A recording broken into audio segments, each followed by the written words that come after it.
Hello friends, welcome to my YouTube channel. Friends, आज के इस वीडियो में हम टॉप 20 जीके जीएस के क्वेश्चन डिस्कस करेंगे और ये सभी क्वेश्चन इंपॉर्टेंट है आपके आने वाले एग्जामों के लिए। तो फ्रेंड्स, वीडियो को शुरू से लेकर लास्ट तक देखते रहिएगा। फ्रेंड्स, मैं हमेशा इस चैनल पे जीके जीएस, जनरल अवेयरनेस और मंथली करंट अफेयर के वीडियोस भी अपलोड करता रहता हूँ। उसके लिए चैनल को जरूर से सब्सक्राइब कर लीजिएगा ताकि जब भी हम कोई अगली वीडियो अपलोड करें वो सीधे आप तक पहुँचे। और देखिए, वीडियो क्लास में एक क्वेश्चन भी मैं आपसे पूछूंगा, उसका आंसर आपको हमें कमेंट में देना होगा। तो बने रहिएगा आप हमारे साथ। अगर आपको किसी भी क्वेश्चन में कोई भी डाउट हो तो आप हमें कमेंट में ज़रूर पूछ सकते हैं। आइए देख लेते हैं आज का सबसे पहला क्वेश्चन। पहला क्वेश्चन है, राष्ट्रपति द्वारा राज्यसभा के सदस्यों के नामांकन का नियम किस देश के संविधान से लिया गया है? तो राष्ट्रपति द्वारा राज्यसभा के सदस्यों के नामांकन का नियम किस देश के संविधान से लिया गया है? आयरलैंड से। ठीक है, ऑप्शन नंबर बी यहाँ पे करेक्ट आंसर हो जाएगा। और देखिए कि इंपॉर्टेंट क्वेश्चन पूछा जाता है कि राष्ट्रपति द्वारा राज्यसभा में कितने सदस्यों को मनोनीत किया जाता है? तो राष्ट्रपति द्वारा राज्यसभा में 12 सदस्यों को मनोनीत किया जाता है। ये किस आर्टिकल के अंतर्गत होता है? 80A यानी कि 80A के अंतर्गत किया जाता है। आर्टिकल 80A के अंतर्गत राष्ट्रपति द्वारा राज्यसभा में 12 सदस्यों को मनोनीत किया जाता है। इसके अलावा राष्ट्रपति द्वारा लोकसभा में 2 एंग्लो इंडियन के सदस्य को मनोनीत किया जाता है। ठीक है, राष्ट्रपति लोकसभा में 2 एंग्लो इंडियन के सदस्य को मनोनीत करता है और ये किस आर्टिकल के अंतर्गत किया जाता है? आर्टिकल 331। तो ये दोनों इंपॉर्टेंट क्वेश्चन याद रखिएगा। राष्ट्रपति द्वारा राज्यसभा में 12 सदस्यों को और जबकि लोकसभा में 2 एंग्लो इंडियन के सदस्यों को मनोनीत किया जाता है। ठीक है, नेक्स्ट क्वेश्चन है, निम्न में से किस मुगल शासक ने जजिया कर समाप्त किया था? तो निम्न में से किस मुगल शासक ने जजिया कर समाप्त किया था? अकबर ने। ठीक है, ऑप्शन नंबर बी यहाँ पे करेक्ट आंसर हो जाएगा। बात करें यहाँ पे अकबर ने कब इसे समाप्त किया था? 1564 ईस्वी में। ठीक है, 1564 ईस्वी में इसे अकबर ने समाप्त किया था। अगर आपसे पूछा जाए कि जजिया कर को अंतिम रूप से किसने समाप्त करा था? मुहम्मद शाह रंगीला ने। ठीक है, जजिया कर को अगर समाप्त पूछा जाए तो अकबर, लेकिन अंतिम रूप से किसने समाप्त किया था? तो वो किया था मुहम्मद शाह रंगीला ने। ठीक है, दोनों क्वेश्चन इंपॉर्टेंट है, याद रखिएगा। बात करें यहाँ पे अकबर की, तो अकबर ने 1564 ईस्वी में जजिया कर को समाप्त किया। इसके अलावा 1562 ईस्वी में यानी कि 1562 में दास प्रथा को समाप्त किया था अकबर में। ये आपको याद रखना है, दास प्रथा को। और इसके अलावा 1563 ईस्वी में तीर्थ यात्रा पर लगाया जाने वाला कर को भी समाप्त किया था अकबर ने। ठीक है, तो ये तीनों बातें इंपॉर्टेंट है, याद रखनी है। नेक्स्ट क्वेश्चन है, निम्न में से कौन राष्ट्रपति द्वारा नियुक्त नहीं किया जाता? तो निम्न में से कौन राष्ट्रपति द्वारा नियुक्त नहीं किया जाता? वो है महाधिवक्ता, जिसे एडवोकेट जनरल कहा जाता है। इसकी नियुक्ति कौन करता है? इसकी नियुक्ति राज्यपाल करता है। किस आर्टिकल के अंतर्गत? आर्टिकल 165 के अंतर्गत राज्यपाल महाधिवक्ता यानी कि एडवोकेट जनरल की नियुक्ति करता है। और देखिए, जो महाधिवक्ता होता है राज्य का सर्वोच्च विधि अधिकारी होता है। ये भी इम्पोर्टेंट है। महाधिवक्ता जो होता है राज्य का सर्वोच्च विधि अधिकारी होता है, जो कि राज्य सरकार के कानूनी विषयों में सलाह देता है। ठीक है, इसी के अलावा अगर हम बात करें महान्यायवादी, जिसे कि अटॉर्नी जनरल कहा जाता है, ऑप्शन नंबर बी में जैसा कि आप देख पा रहे हैं, महान्यायवादी को अटॉर्नी जनरल कहा जाता है। और देखिए, ये भारत सरकार का सर्वोच्च विधि अधिकारी होता है और इसकी जो नियुक्ति होती है ये राष्ट्रपति के द्वारा किया जाता है। ठीक है, और किस आर्टिकल के अंतर्गत इसकी नियुक्ति किया जाता है? राष्ट्रपति के द्वारा आर्टिकल 76 के अंतर्गत। ठीक है, और देखिए, ये जो अटॉर्नी जनरल होता है यानी कि महान न्यायवादी होता है, भारत सरकार के कानूनी विषयों पर सलाह देता है। ठीक है, जो महाधिवक्ता होता है वो राज्य सरकार के कानूनी विषयों पर सलाह देता है और महान न्यायवादी यानी कि अटॉर्नी जनरल जो होता है भारत सरकार के कानूनी विषयों पर सलाह देता है। ये दोनों इंपॉर्टेंट है, याद रखिएगा। नेक्स्ट क्वेश्चन है, भारत का राष्ट्रपति निम्न में से किस सदन का सदस्य होता है? तो भारत का राष्ट्रपति निम्न में से किस सदन का सदस्य होता है? किसी भी सदन का सदस्य नहीं होता। राज्यसभा या फिर लोकसभा किसी भी सदन का सदस्य नहीं होता, लेकिन लोकसभा की सदस्यता होने की योग्यता रखता है। ठीक है, लोकसभा की सदस्यता होने की योग्यता रखता है। नेक्स्ट क्वेश्चन है, वैदिक युग में राजा अपनी जनता से जो कर वसूलते थे उसे क्या कहते थे? तो वैदिक युग में राजा जो अपनी जनता से कर वसूलते थे उसे क्या कहते थे? बलि कहा जाता था। ठीक है, option number A correct answer हो जाएगा। और देखिए, जो बलि को यानी कि कर को वसूलते थे यानी कि इकट्ठा करते थे, उन्हें क्या कहा जाता था?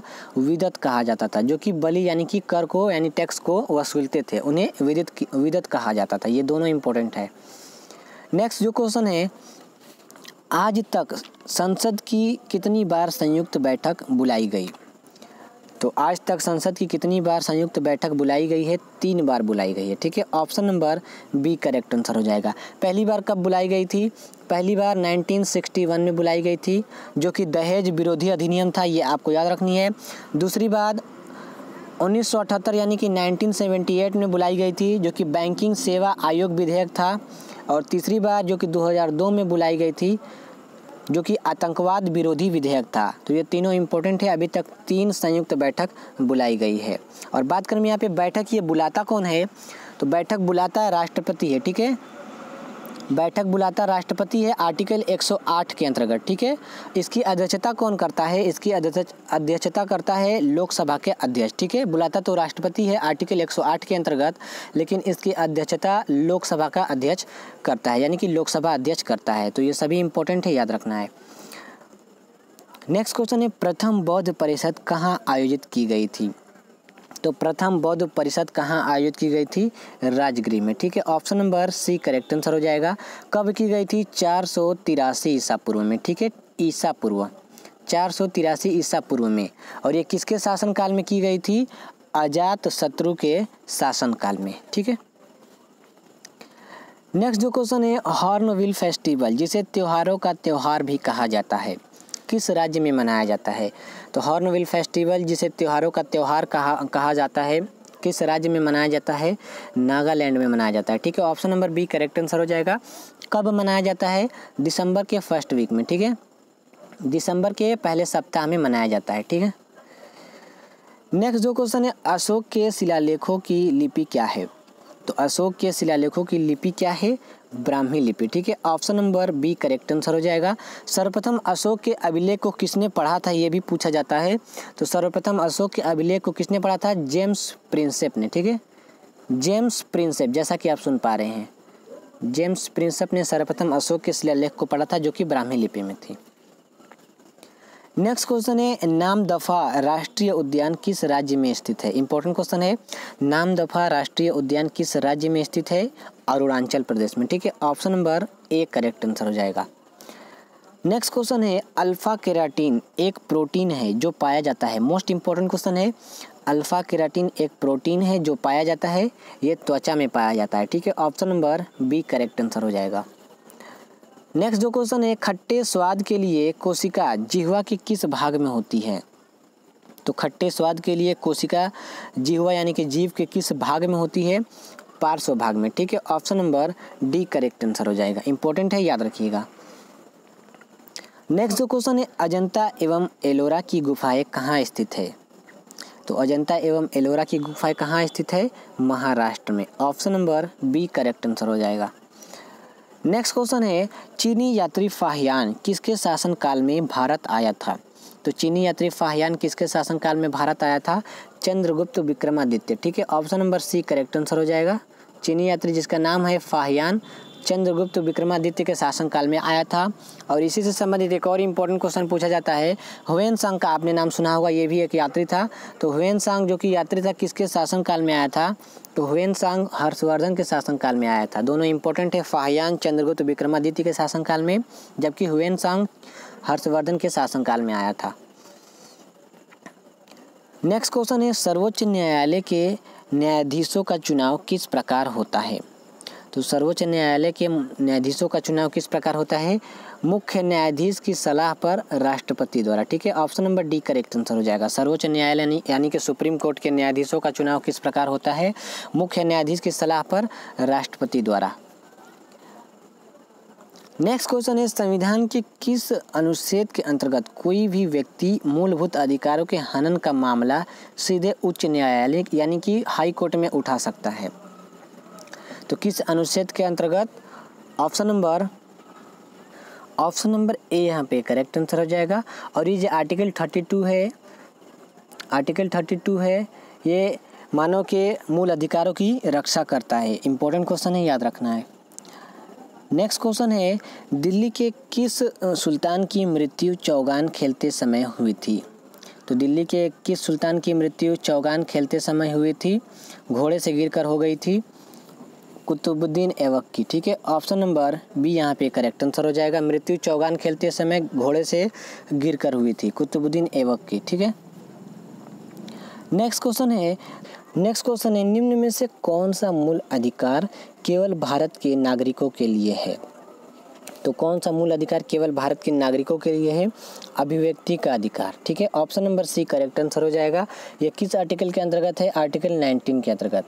आर्टिकल 19 के अलावा आर्टिकल 15, आर्टिकल 16 और 19 तो मैंने आपको बताया, 29 और 30, ये 5 जो आर्टिकल है 15, 16, 19, 29 यानी कि 29 और 30, ये पाँचों आर्टिकल केवल भारत के नागरिकों के लिए है, विदेशियों के लिए नहीं है, ठीक है, विदेश वाले लोगों के लिए नहीं है। चलिए अगला क्वेश्चन देख लेते हैं। आल्प्स पर्वत श्रृंखला किस महाद्वीप में स्थित है?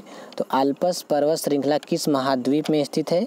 यूरोप महाद्वीप में, ठीक है। Option number C correct answer हो जाएगा।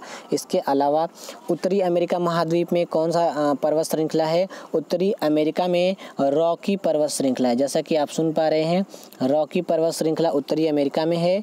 और बात करें यहाँ पे दक्षिणी अमेरिका में, तो दक्षिण अमेरिका महाद्वीप में एडीज पर्वत है, ठीक है, जैसा कि आप सुन पा रहे हैं। मोस्ट इंपॉर्टेंट ये है एडीज पर्वत श्रृंखला जो कि दक्षिणी अमेरिका में है, जो कि विश्व की सबसे लंबी पर्वत श्रृंखला है। एडीज पर्वत श्रृंखला विश्व की सबसे लंबी पर्वत श्रृंखला है और इसकी लंबाई कितनी है? 7000 किलोमीटर, ठीक है, 7000 किलोमीटर, ये आपको याद रखनी है। नेक्स्ट क्वेश्चन है जिस संविधान सभा द्वारा भारत के संविधान का अधिनियम किया गया उसके सदस्य कौन थे? तो जिस संविधान सभा द्वारा भारत के संविधान का अधिनियम किया गया उसके सदस्य कौन थे? विभिन्न प्रांतों की विधानसभाओं द्वारा निर्वाचित सदस्य। Option number C correct answer हो जाएगा, यानी कि विभिन्न प्रांतों की विधानसभाओं द्वारा निर्वाचित सदस्य थे, ठीक है। तो सभी के सभी क्वेश्चंस पूरे हो गए। आज का हमारा जो क्वेश्चन है इसका आंसर आपको हमें कमेंट में देना है। अखिल भारतीय विकास के नीति निर्माण के लिए कौन जिम्मेदार होता है? तो अखिल भारतीय विकास के नीति निर्माण के लिए कौन जिम्मेदार होता है? ऑप्शन है लोकसभा, संसद, राज्यसभा और लोकसभा अध्यक्ष। तो इसका आंसर आप हमें कमेंट में ज़रूर दीजिएगा। साथ ही साथ अगर आपको क्वेश्चन हेल्पफुल लगे हो, क्वेश्चन से आपने कुछ सीखा हो, तो वीडियो को ज़रूर से लाइक करिएगा, अपने दोस्तों में ज़्यादा से ज़्यादा शेयर करिएगा। चैनल को सब्सक्राइब कर लीजिएगा। सब्सक्राइब के बगल में जो बेल आइकन का निशान है उसे भी प्रेस करके ऑल पर इनेबल कर लीजिए, ताकि जब भी हम कोई अगली वीडियो अपलोड करें उसका नोटिफिकेशन यानी कि अपडेट सबसे पहले आपको मिले। अगर आपको इन सभी क्वेश्चंस का पीडीएफ प्राप्त करना है तो आप हमारे वीडियो के डिस्क्रिप्शन पे लिंक मैंने दे रखा है, आप उसे क्लिक करके डाउनलोड कर सकते हैं, या फिर आप हमारा टेलीग्राम ग्रुप ज्वाइन कर सकते हैं। टेलीग्राम ग्रुप पे भी आपको पीडीएफ और वीडियो देखने को मिल जाएंगी, और टेलीग्राम ग्रुप का भी लिंक मैंने वीडियो के डिस्क्रिप्शन बॉक्स में दे रखा है, तो आप चेकआउट कर लीजिएगा। मिलते हैं अपने अगली वीडियो में। Have a nice day.